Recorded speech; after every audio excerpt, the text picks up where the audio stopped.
সুমন তুই হয় না কা তুই ওকে আমরা এখন live already I think I hope আমি পেজ থেকে গেছি কিনা একটু চেক করো তো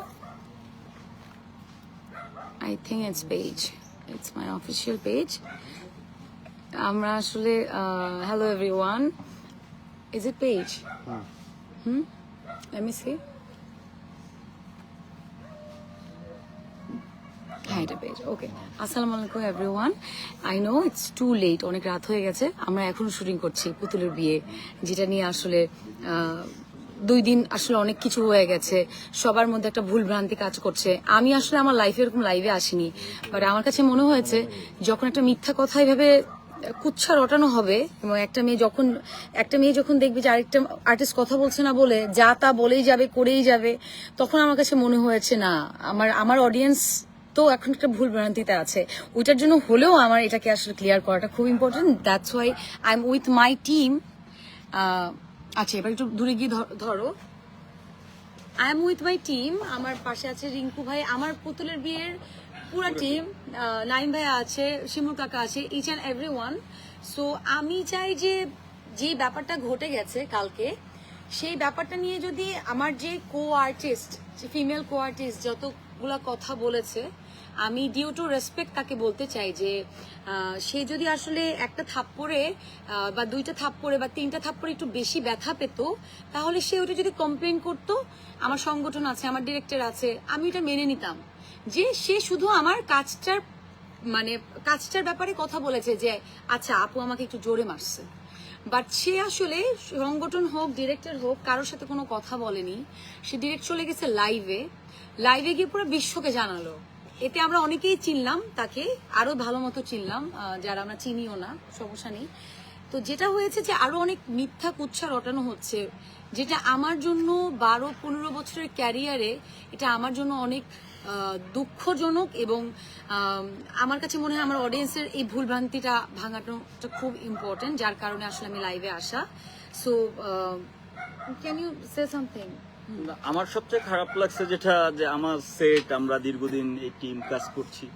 এবং সবসময় মানসম্পন্ন গল্প বলার চেষ্টা করি যে অ্যাটলিস্ট রমজান মাস আমরা শুটিং করছি আমার সেটে মানে একটা ইন্টারভিউ দেখলাম আমি খুব অবাক হলাম আমি কালকে শুটিং করছি শুটিং শেষ করতে পারি নাই মানে শুটিং পাচ্ছি যে কারণে স্টিল নাও এখন কয়টা বাজে এখনো আমরা শুট করছি যেহেতু আমাদের কালকে শুটিং করার কথা শেষ ছিল শেষ করতে পারিনি বিধায় আমরা আজকে শুটিং করতে হচ্ছে তো আমি একটা ইন্টারভিউ দেখলাম যে সেখানে আমার সেটের আর্টিস্ট গাঁজা খাচ্ছে তার ড্রাইভার দেখছে এই যে এটা শুনে আমরা সবাই অবাক হলাম রমজান মাস একটা আউটডোর লোকেশন আছে এখানে অনেক ধরনের মানুষ একটা অ্যাডভোকেটের বাসা ওনাদের ফ্যামিলি মেম্বার আমরা লোকেশনটা রেকি করে ম্যানেজ করে ওনাদেরকে এই কাজটা লোকেশন গল্পের কারণে আমরা এই জায়গায় আসছি শুটিং করার জন্য সেই জায়গায় মানে এইরকম একটা এলিগেন্ট মানে এইরকম একটা কথা বলা এটা তো আমার জন্য অ্যাজ এ ডিরেক্টর বা আমার টিমের জন্য এটা খুবই বাজে কারণ রমজান মাস না হোক মানে জিনিসটা হচ্ছে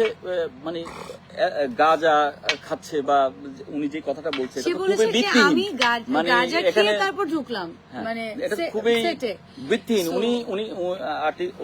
উনি বলতে পারতো যে আমার মার্চে আমার লাগছে সেই বিষয় নিয়ে কথা বলতে পারতো এবং আমি তাকে বলেছি আপনি প্লিজ থাকেন সেলিম ভাই আছে এখানে সেলিম ভাই সিনিয়র আমাদের actor equity president senior director equity president actor equity আছে আপনি ওইখানে বলতে পারেন বা আমরা বসি আমরা এটা সমাধান করে ফেলি কিন্তু উনি কথা শুনলেন না উনি গাড়ি নিয়ে বের হয়ে গেলেন দেন তো আপনারা জানেন বাট আমার সবচেয়ে এখন খারাপ লাগছে যে আমার সেটা আর্টিস্ট গাঁজা খেয়ে মানে অ্যাক্টিং মানে করতে গেছে এটা শোনার পরে আমরা সবাই আসলে অবাক হয়ে গেলাম যে এত রকম এটা একটা ব্যক্তিগত আক্রমণ বা কোন জায়গায় চলে গেছে আমি বুঝতে পারছি এবং এটা আমাদের খুব খারাপ লাগছে মানে অ্যাজ এ ডিরেক্টর আমার খুব খারাপ লাগছে যে আমার সেটে এই ধরনের কথা ছিল ড্রাইভারের কথা শুনে সে এটা কেন মন্তব্য করবে এটা সে কি তার আবার আউটডোরে একটা শুটিং তারপর সে ড্রাইভারের উপর চাপিয়ে দিল যে আমি ড্রাইভারের মুখে শুনছি ড্রাইভারের মুখে শুনে পাবলিক প্লেসে কেন এই কথা সেটাই আমরা এখানে আমার প্রত্যেকটা টিম মেম্বার আছে সবাই আমরা একসাথে কাজ করছি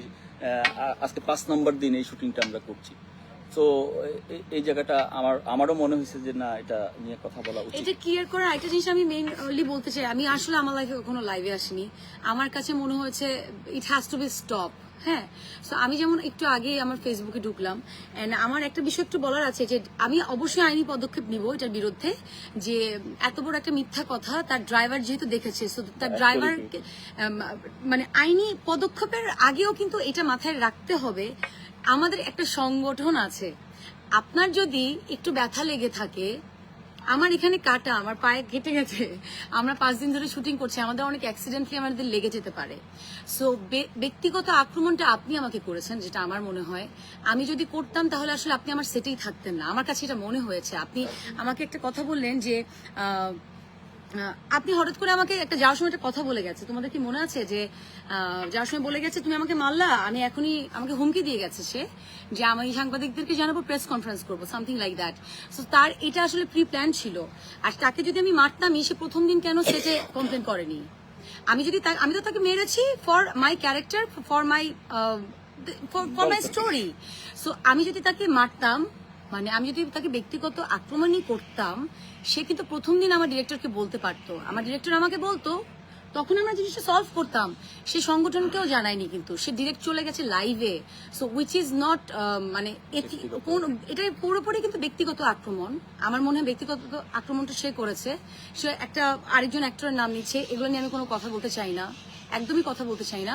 বাট আমি আরেকটা কথা বলতে চাই, আমি আইনি পদক্ষেপ নিব এটার জন্য। যে মিথ্যা কথাটা সে রটাচ্ছে, তার মনে হয়েছে আমরা চুপ আছি। এতগুলা মানুষ এখানে, এতগুলা মানুষকে আমি জোর করে, তারা বাধ্য না কিন্তু আমাকে নিয়ে কথা বলতে, বা এতগুলা মানুষ কিন্তু জোর করে এখানে দাঁড়াবে না আসলে। সো আমি এটা দেখার পর আমার কাছে আসলে খুব খারাপ লাগলো। আমি রিঙ্কু ভাইকে বললাম যে রিঙ্কু ভাই, it has to be stop now. আর আমি এখন আইনি পদক্ষেপ নিব, তার আগে আমি আমার সংগঠনের সাথে বসবো। বাট এটা আমার প্রোটেস্ট করতে হবে, বিকজ আমাদের যে কোনো সেক্টর কি, মানুষ অনেকে নেগেটিভ মনে করে, অনেকে পজিটিভ মনে করে, সব জায়গায় পজিটিভ নেগেটিভ আছে। বাট এই মিথ্যা কথাটা রটানো বা বলা ইন ফ্রন্ট অফ পাবলিক, আমার কাছে এটা কোনোভাবে এথিক্যাল মনে হয় নাই। সো আমার কাছে মনে হয়েছে I need to clear this things, যে এটা পুরোপুরি মিথ্যা। ওয়াশরুমে 1 ঘন্টা থাকা, নেশা করা, ফার্স্টে সে একটা কথা বলেছে যেটা আমি বুঝিই নাই। সে বলেছে যে তার গায়ে থেকে একটা গন্ধ আসছে, 1 ঘন্টা ওয়াশরুমে ছিল। আই ওয়াজ কনফিউজ যে কি বলছে। দেন আমি আস্তে আস্তে বুঝলাম যে সে কি মিন করেছে, এবং এটা সে আজকে আসলে ইন্টারভিউতে বললো যে সে এটাই মিন করেছে। So these are not true, আসলে দিজ আর নট ট্রু। ওই মিথ্যা কথা, মানে এটা কোনোভাবে সম্ভব? মানে আমরা তো এটা আমাদের সাথে সাথে পাঠিয়েছি যে ওয়াশরুমে যাবে, লেট করবে, তুই যা। শুটিং এর প্রয়োজনে নিশ্চয় হচ্ছে বড় বড় চটকানা দেয় নেই, ডাল টাল তো লাল হয়ে যেত, এটা তো মানে পার্সোনালি নেওয়ার কিছু নাই তো। ইভেন হ্যাঁ, এটাই হচ্ছে হ্যাঁ। কাজের জায়গায় তো অনেক কিছু আছে। আরে ভাই রমজান মাস, সে পাবলিক প্লেসে ব্যথা লাগছে বা এটা নিয়ে কথা বলতে হবে। একটা বড় বিষয় হলো যেটা মানে ওটা যদি নিয়ে কথা গাঁজা খাইতো, স্বামী অথবা ড্রাইভার কিন্তু এতটুকু অ্যাক্সেস পাবে না যে তানজিনতিসের খুব কাছাকাছি এসে গাঁজা খাওয়ার দৃশ্য দেখবে অথবা এটা পাবে। এটা সবচেয়ে বড় একটা ফ্যাক্ট কিন্তু। তো আমরা এটা কিন্তু আসলে এই ফ্যাক্টটা এরকম না, এটা ব্যক্তিগতকরণ করা হচ্ছে আর কি, যেটা বিষয়।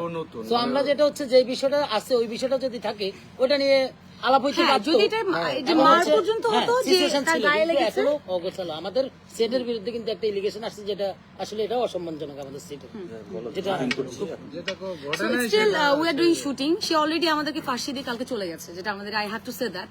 ইভেন আমি কালকে আমার সংগঠনকে যেমন জানিয়েছি, আমাদের সেটে কিন্তু আমার বাবাকে অ্যাক্টর করছে সেলিম ভাই আমাদের সেটে ছিল, সেখানে সেলিম ভাই সেটে ছিল, তার সাথে কথা বলেনি। আমাদের সিনিয়র আর্টিস্ট, আমাদের এটাও আমার একটু বলার আছে যে আমাদের এই পরিবারের জিনিস আমরা নিজেরা সমাধান না করে আগে পাবলিক প্লেজে নিয়ে যাই, তাহলে পাবলিক আমাদের কি পাবে? এটা আমাদের যেমন সম্মানহানি হচ্ছে, সবারই সম্মানহানি হচ্ছে। So, এবং আমার কাছে এটা মনে চিন্তা হয়- করা উচিত সবার আগে। এটা আমি আসলে এটা আমি জানি না, আমার দর্শক যারা সেট আমাদের শুটিং করতে হবে। হ্যাঁ। সো আমরা এখন প্রত্যেক সেটে আছি। ফ্যামিলিতে টুকটাক ঝগড়া হয়, তো আগে ফ্যামিলি মিট করতে হবে। ইভেন তো আমি যদি বলি ওই জায়গা থেকে, সো আসলে আর কিছু বলার নাই। আমরা এখনো মানিকগঞ্জে শুটিং করছি, স্টিল আমাদের বোধহয় একটা সিন আছে, অনেক ইম্পর্টেন্ট ভাইটাল সিন। আমরা অলরেডি একদিন ফেসে গেছি।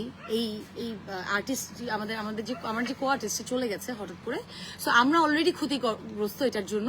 আমরা তখনই ওখানে সলভ করতে পারতাম যদি তার একটু থাপ্পড়টা একটু জোরে লেগে যায়, সে বললেই পারতো যে আমার এটা জোরে লাগছে, এটা কি।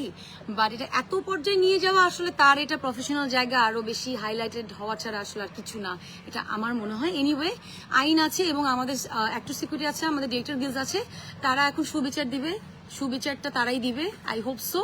আমার মনে হয় এরকম সোশ্যাল মিডিয়াতে কুচ্ছা রটানোর কোনো দরকার নাই, তুমি তোমার কাজ দিয়ে বড় হও, এরকম কুচ্ছা দিয়ে বড় হও না। Thank you so much, thank you.